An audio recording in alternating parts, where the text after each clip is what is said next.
What's more terrifying than a nightmare where if you die in it, you die in real life? That concept within the mind of Wes Craven helped create one of the most recognizable horror icons, Freddy Krueger, and launched the Nightmare on Elm Street franchise. So with horror being my thing, it's natural that I continue to rank my favorite films within horror franchises, and this time around, it's obviously A Nightmare on Elm Street's turn. Before I start though, I want to set a few things straight. These rankings are my personal favorites, what I prefer. I'm not telling you that you have to like what I like or agree with this ranking. I'm not even ranking what I think is the best or worst. It's simply based on what I enjoy. You cannot say I'm wrong for what I prefer. You can disagree, but these are my preferences. If you have a problem with that, argue with your mama, because it is what it is. I'll rank franchises on what I think are actually the best in the future, but for now it's just based on my favorites, okay? Okay.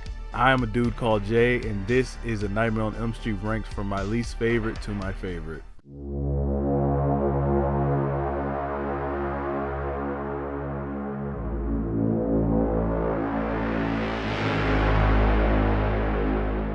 Number 9, A Nightmare on Elm Street from 2010.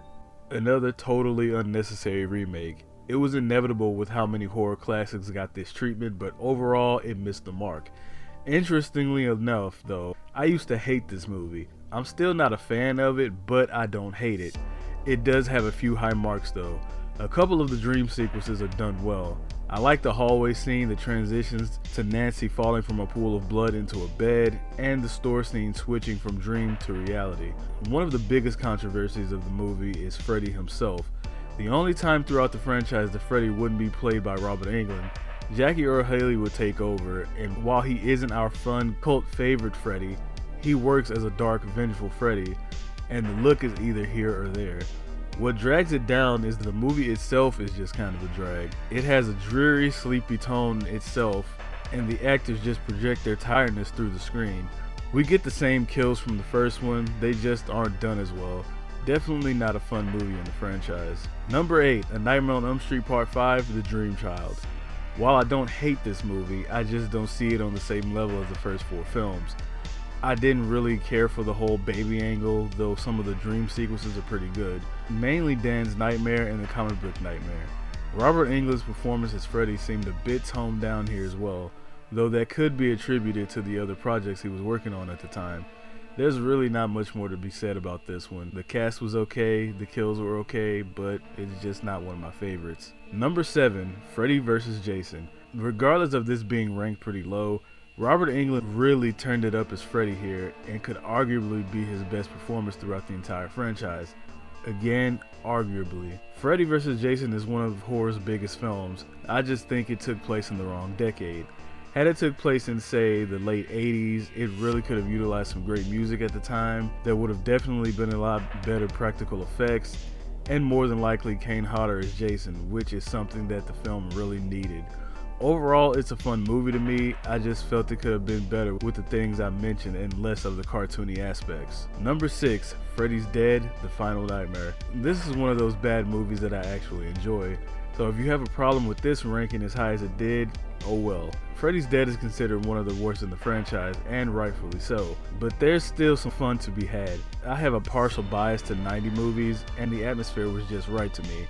Now, Freddy was extremely goofy here and wasn't really all that threatening. This would be the final version of that MTV era Freddy as a pop icon, so they really turned him into a live-action cartoon character. There are 90s elements that date this film, such as the Nintendo Power Glove reference and even cameos by Roseanne and Tom Arnold, but it has its moments. Number 5, Wes Craven's New Nightmare.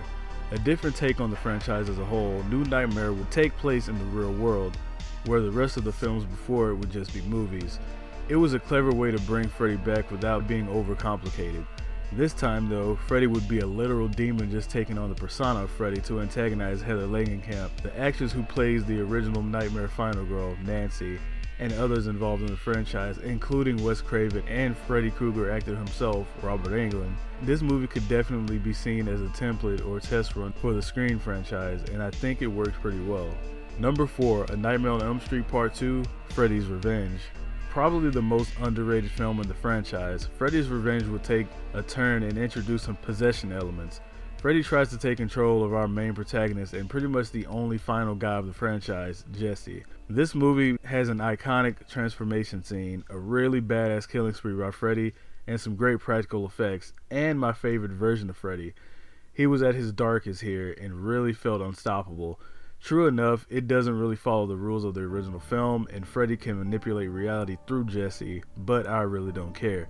It's still a solid movie, and I think it deserves a bit more love. Number 3, A Nightmare on Elm Street Part 3, Dream Warriors. A lot of people will say this is the best in the franchise, and it could be argued that it is. The kills are some of the best. Freddy fully transitioned as a pop culture icon here. The cast was phenomenal and definitely the best. The concept of a friend group who all struggle with Freddy and coming together with their own strengths to fight him off is great.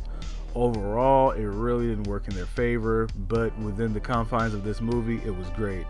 Some of the best music of the franchise is used here, and the best Freddy line is in this movie. This is it, Jennifer. Your big break in TV. Welcome to prime time, bitch. This would be the technical last appearance of Heather playing Nancy, despite her returning to play herself in New Nightmare. Kristen would be the new final girl, sort of a passing of the torch. The only reason, clearly, that it didn't rank higher is because I have a bit more fun with my top 2 picks. Number 2, A Nightmare on Elm Street Part 4, The Dream Master. No, this is not a better film than Dream Warriors, but I like it more. There's just something about it that clicks more. I also think I like the kills overall better in this one. Freddy's resurrection was a cool moment, and I really like Debbie's death scene. Freddy kept the pop icon status rolling, and this would be the debut of a new final girl, Alice. Kristen didn't stick around too long. Patricia Arquette would be replaced by Tuesday Night, and although I like her, she didn't quite work as Kristen, especially with what all we saw her go through with the Dream Warriors. This movie has its moments, and I just vibe with it better than Dream Warriors, and sometimes I go back and forth between the two on which one I like more, but I think I'd choose this one. And number 1, A Nightmare on Elm Street from 1984. I've gone back and forth on what my favorite film of the franchise is, and it changes often. However, this time I've settled on the original. There's just something about the original film and its vision that just hits all the check marks to make a great film. This is pre-MTV Freddy, so he wasn't wisecracking or have the more polished look that we all got used to. This Freddy was grimy and creepy. Not only was this the debut of one of the best horror icons in history, but one of the best final girls in history, Nancy Thompson. The kills were super imaginative, and every single one worked. Making a horror movie centered on dreams and a dream killer is terrifying in itself. Anything goes, and all the rules are off. There was really no limitations in terms of what kind of kills you can get in a dream world, and I think this movie did it best. The practical effects are great, the score is amazing, and I just think it to be the best of the franchise. Plus, Johnny Depp. Another franchise ranked. Freddy is an amazing character, whether you prefer the original Freddy or the remake Freddy. Having our own opinions are what makes it fun to be a fan of horror. Last time I want to reiterate though that these are my picks for my favorites and are not factual, only my opinionated preferences. Feel free to share your rankings in the comments. Hopefully one day we get some new Nightmare movies, but for now, I hope you all enjoyed this video, and if you did, please like, comment, and subscribe for future content. Take care, y'all.